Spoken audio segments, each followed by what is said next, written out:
Hello everyone, this is Mr. Brain Junkie here, and today we're going to be talking about a science fiction film called Coherence. Be ready for some spoilers ahead. The main character Emily is going to a dinner party with her boyfriend Kevin. On her way there, she experiences unusually bad signals and her phone cracks for no particular reason. She enters the house and greets the hosts, Mike and Lee. She also shows Beth how her phone cracked mysteriously while talking with her boyfriend. Emily suspects that it may have something to do with the Miller's comet that's passing Earth tonight, but her friend shrugs it off as superstition. Emily's boyfriend and Hugh, Beth's husband, arrive soon after as well.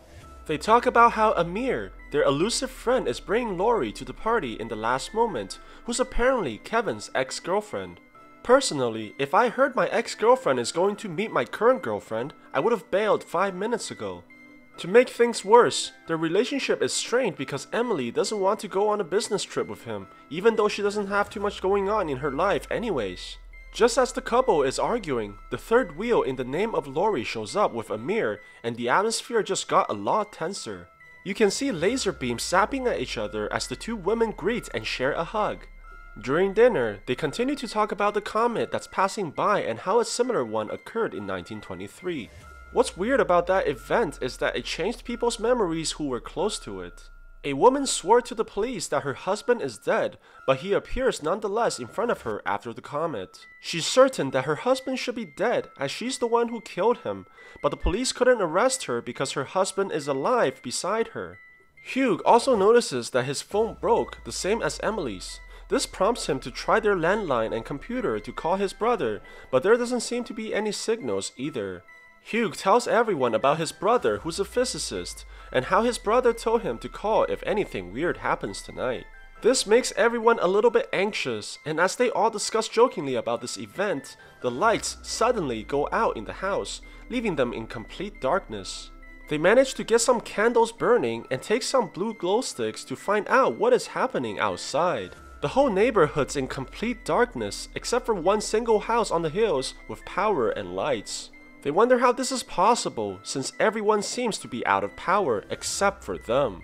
They head on inside and discuss what to do next, to which Hugh tells everyone that his brother told him beforehand to stay inside no matter what, and try his best to call him when this happens. Since calling is not an option without signal or electricity, Hugh decides that the only option is to go to the other house with power and ask them for help. He promises to return in a few minutes and goes with his friend Amir to the other house, taking the blue glow sticks with them.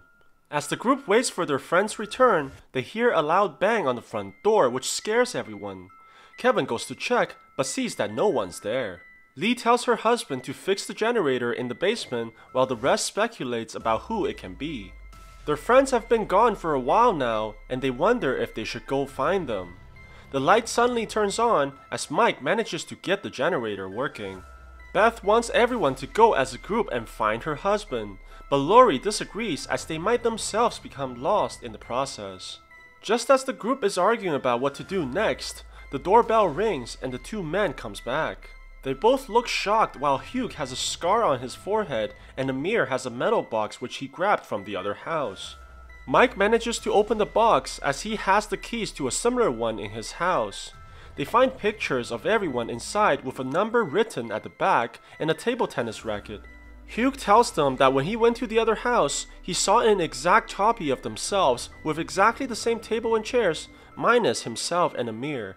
His friends have trouble believing him and thinks they simply got lost, went around and came back to this house, but that doesn't explain the previous knockings they heard. Hugh wants to go back to that house and try to ask them for help again, and if he doesn't see anyone, he will leave a note. As he writes a note on a piece of paper, the group sees another man in their front door.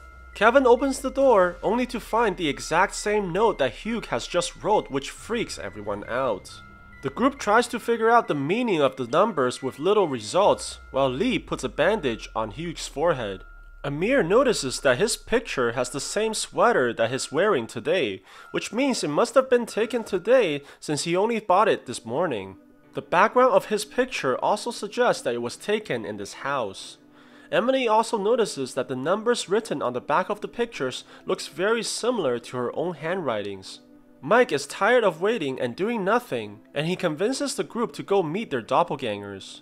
Lori, Kevin, Mike, and Emily leaves, while Lee takes a nap upstairs. They arrive at the house, which looks exactly like theirs, and Mike sees everyone who stayed behind inside this house as well.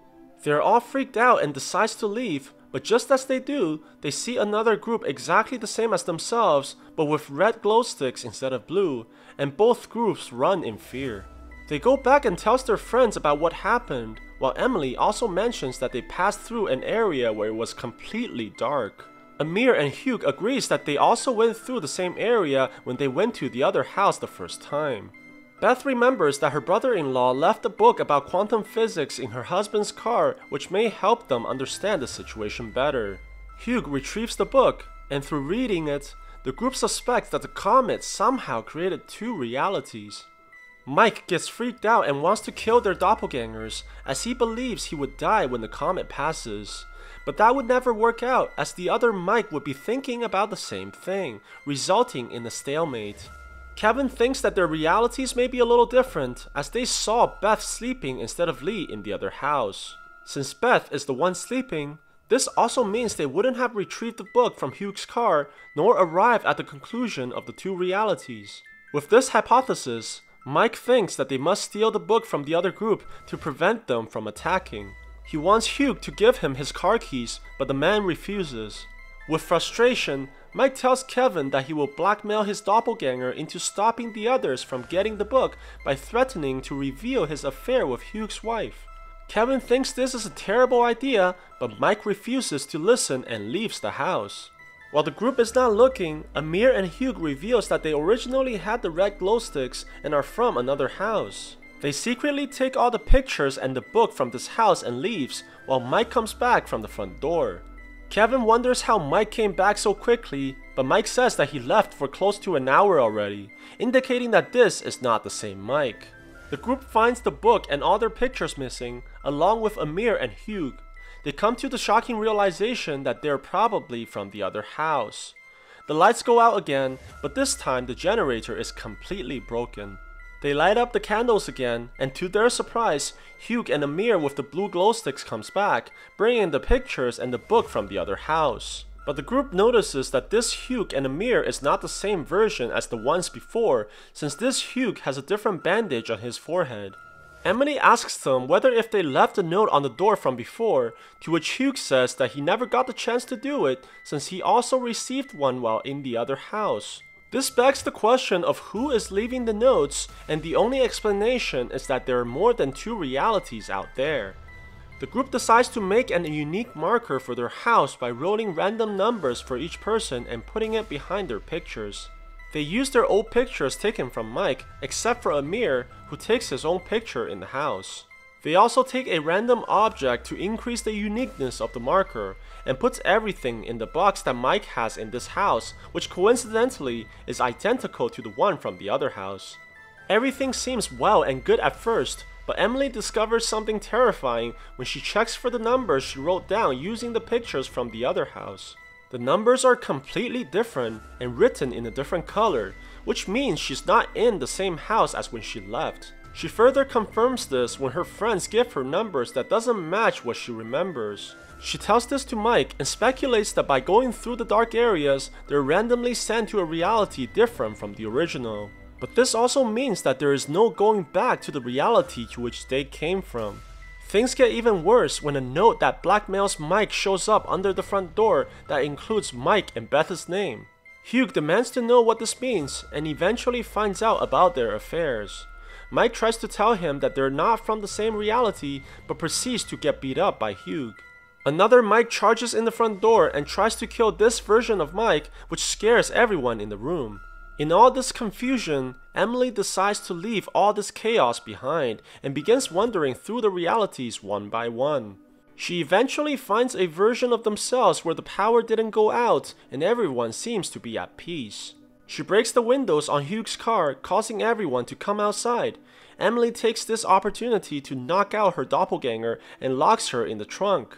She goes back to the room and pretends like nothing happened, but soon she sees her doppelganger has escaped and went into the bathroom. Emily follows in and proceeds to knock her out and hide her in the bathtub. She tries to join the party, but faints from the stress. The next morning, she wakes up and sees that her copy has disappeared from the bathroom. She goes outside to see Kevin, who hands her a ring that her copy has dropped, thinking it was hers. Kevin hears his cell phone ring, but is shocked that the one calling is in fact Emily. He picks up the phone and with a stunned expression, looks at the woman in front of him, not knowing what to say. So what do you guys think about this movie? Let me know in the comments below. And if you like my video, please press like and subscribe for more. I'll see you guys next time.